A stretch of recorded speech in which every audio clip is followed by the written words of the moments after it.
Isang espesyal na unit ng militar ang naghahanda para sa operasyon papunta sa bahay ni Congressman Zaldico sa loob ng kanyang mansyon. Kalmado lamang si Zaldi habang nagtitimpla ng kape at nagbabasa ng diaryo.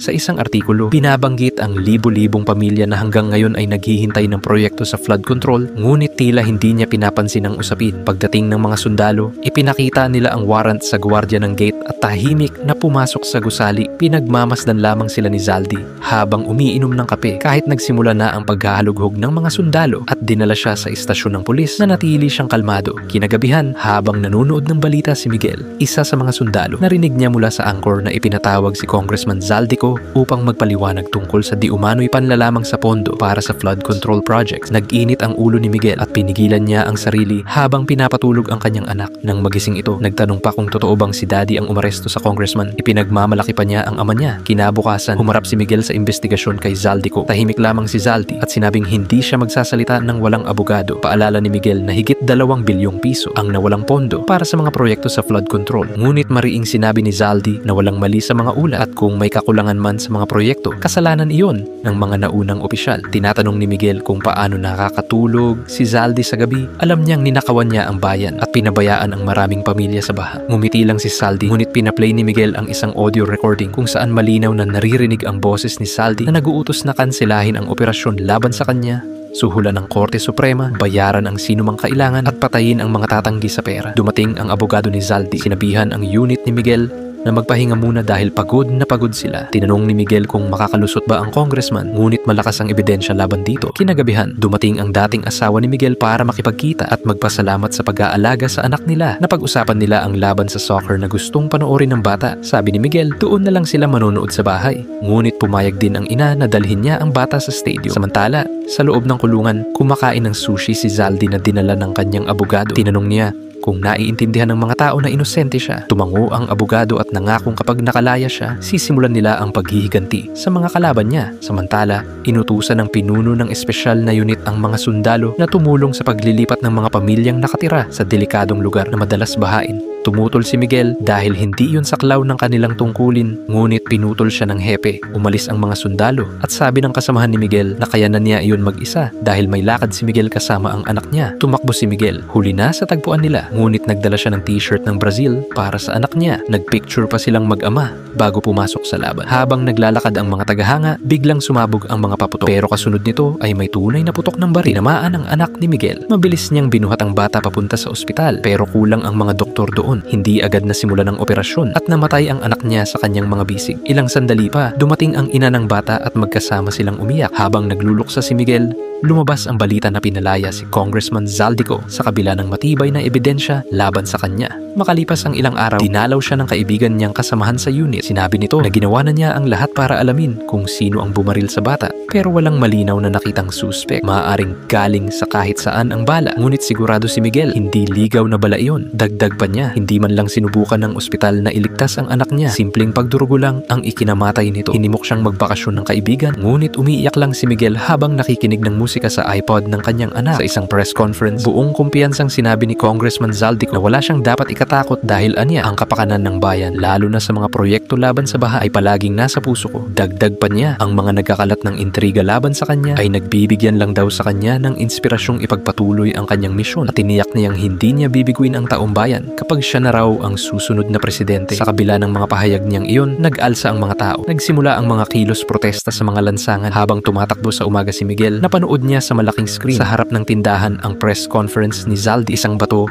ang tumama sa salamin at tuluyang nabasag. Nagsimula ang kaguluhan. Sumama si Miguel sa mga nagpoprotesta, ngunit paglapit niya sa hanay ng mga pulis, bigla siyang pinagpapalo. Gumanti ang mga tao. May naghagis ng Molotov cocktail at tuluyang naging labanan ang sitwasyon. Gumamit ng tear gas ang mga pulis at napaubo si Miguel. Sa gitna ng kaguluhan, isang gas mask ang nalaglag sa tabi niya. Isinusuot niya ito. Mula sa sandaling iyon, nagbago ang lahat. Si Miguel ang naging Punisher, isang aninong lumalaban sa mga tiwaling opisyal. Ginamit niya ang karanasan bilang sundalo para makalusot sa hanay ng mga pulis at makapasok sa tirahan ni Zaldico. Natagpuan niya ang congressman na nagtatago sa ilalim ng mesa. Sinubukan ni Zaldi na suhulan siya. Inakalang isa siyang bayarang tauhan ng mga kalaban sa politika, pero hindi gumana. Pinatay siya ni Miguel gamit ang bugso ng galit na naipon sa kanya mula nang mamatay ang anak niya. Pagkatapos ng insidente, sinubukan ng mga pulis na kilalanin ang salarin gamit ang mga CCTV footage, ngunit bigo silang makuha ang pagkakakilanlan ng taong nasa maskara. Sa presinto, dumating ang mga inarestong nagprotesta. Isa sa kanila, isang dalagang nagngangalang na ay napatingin kay Miguel at parang may naalala. Nagkatinginan sila at doon nagsimula ang hinala. Inanunsyo ng hepe nila na hahanapin nila ang taong may maskara at sa pamamagitan nito ay matutukoy kung sino ang may interes sa pagkamatay ni Congressman Zaldico. Nagboluntaryo si Miguel na manguna sa investigasyon at sinabing magsisimula siya sa pag-interoga kay Na. Habang iniimbestigahan ni Miguel si Na, nalaman niyang isa itong hacker na nagtatrabaho sa isang tindahan ng comics. Ang kanyang ina ay dati nang nakulong sa kasong panloloko. Nagpalitan sila ng maaanghang na salita, ngunit sa kalagitnaan ng usapan, lihim na nagsulat si Na sa isang post-it note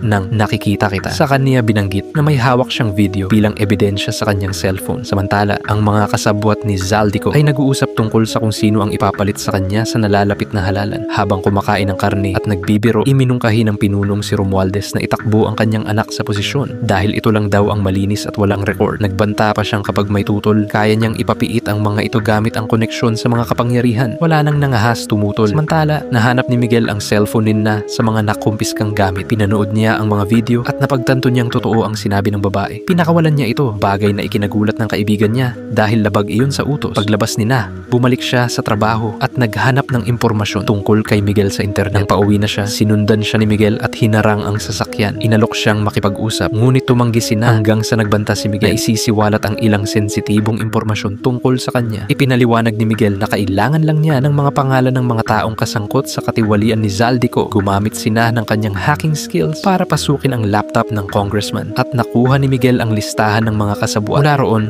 nagtago si Miguel sa isang lumang gusali at isa-isang tinutugis at pinapatay ang mga tiwaling opisyal. Lumaganap ang balita tungkol sa misteryosong Punisher. Ang ilan sa publiko ay sumusuporta, sinasabing tinutupad lang niya ang hustisyang hindi kayang ibigay ng gobyerno. Ngunit nagngit-ngit ang hepe ng pulisya dahil hindi pa rin nila mahuli-huli ang mamamatay tao. Samantala, nagsimulang magduda ang kaibigan ni Miguel. Tila masyadong malinis at eksakto ang kilos ng Punisher. Parang sinanay na pulis. Isang gabi, may bagong target si Miguel, ang ministro na kasabwat ni Romualdez. Papasok siya sa gusali kung saan magpupulong ang ministro at ilang politiko. Ngunit sa parehong oras, natanto ng kaibigan ni Miguel kung sino ang susunod na biktima at agad siyang nagpadala ng mensahe upang pigilan ito. Hindi na nabasa ni Miguel ang mensahe. Nasa loob na siya ng gusali. Habang nag-uusap ang ministro at si Romualdez, inalok ni Romualdez ng suhol ang ministro para itigil ang investigasyon sa mga tiwaling politiko. Pero tumanggi ito. Dumating ang kaibigan ni Miguel at nagtangka siyang abisuhan ito. Sa gitna ng gulo, natawagan si Miguel ni Na, kaya na-distract siya at aksidenteng nabangga ang kaibigan sa pasilyo. Naghabulan sila hanggang sa masugatan si Miguel, ngunit nakaligtas ang ministro. Humingi si Miguel ng tulong kay Na para tahiin ang kanyang sugat. Pagkatapos, pinagplanuhan nila ang susunod na target, si Martin Romualdez mismo. Alam ni Miguel na kasabwat din ang hepe ng pulisya, kaya kailangang maging maingat. Habang lumalalim ang kaso, ipinag-utos ng mga nakatataas na itigil na ang investigasyon sa katiwalian dahil umano'y kulang sa ebidensya. Ang tanging dapat nilang pagtuunan ng pansin ay ang paghahanap sa Punisher. Samantala, si Romualdez ay nagdi-dinner kasama ang kanyang mga kaalyado at pinag-uusapan ang promosyon ng anak niya. Naiilang ang anak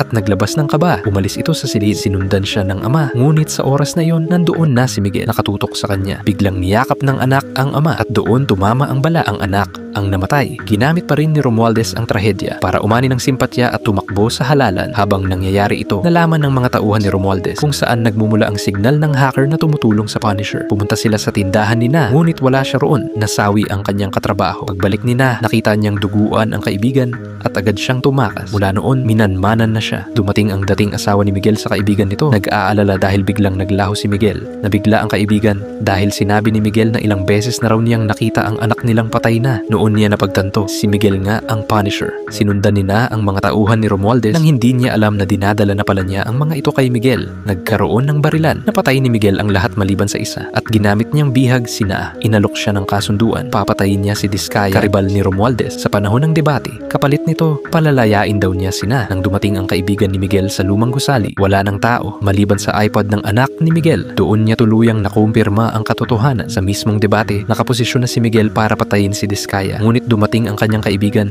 at hinarang siya. Nagkaroon sila ng matinding pagtatalo tungkol sa kung ano ang ibig sabihin ng katarungan at kung sino talaga ang tunay na kalaban. Hinubad ni Miguel ang maskara at sa gitna ng kanilang pagtatalo, pumutok ang baril. Nahuli si Miguel at ikinulong. Samantala, kinausap siya ng kanyang dating asawa. Umiiyak, sinasabing tuluyan na siyang nabaliw at kung nabubuhay pa ang anak nila, hindi nito matitiis ang mga ginawa niya. Sa labas ng kulungan, ginamit ni Romualdez ang mga pangyayari upang palakasin ang kanyang kampanya. Naging simbolo siya ng kaayusan. Nagkaroon ng record na dami ng botanteng bumoto at siya ang nanalo bilang bagong pinuno. Sa selda, pinasok si Miguel ng mga dati niyang kasamahan. Binugbog siya habang sinasabi ng hepe ng pulisya na hindi naman daw siya masamang tao. Mali lang ang panig na pinili niya. Ang korupsyon, ani ng hepe, ay bahagi ng sistema ng estado. Umalis ang hepe, iniutos sa mga tauhan na tapusin si Miguel, pero biglang bumaril ang isa sa kanila sa kasama nito at sinubukan siyang patayin para palabasing self-defense. Sa maikling laban, natalo ni Miguel ang mga ito. Pagkatapos, kinuha niya muli ang maskara at sandata ng Punisher. Handa na siyang tapusin si Romualdez. Sa huling eksena, nilusob niya ang opisina ni Romualdez. Habang nag-uusap sila, lihim na niloload ni Romualdez ang kanyang baril, pero mas mabilis si Miguel. Bago pa man makaputok ang politiko, tinamaan na siya ng bala.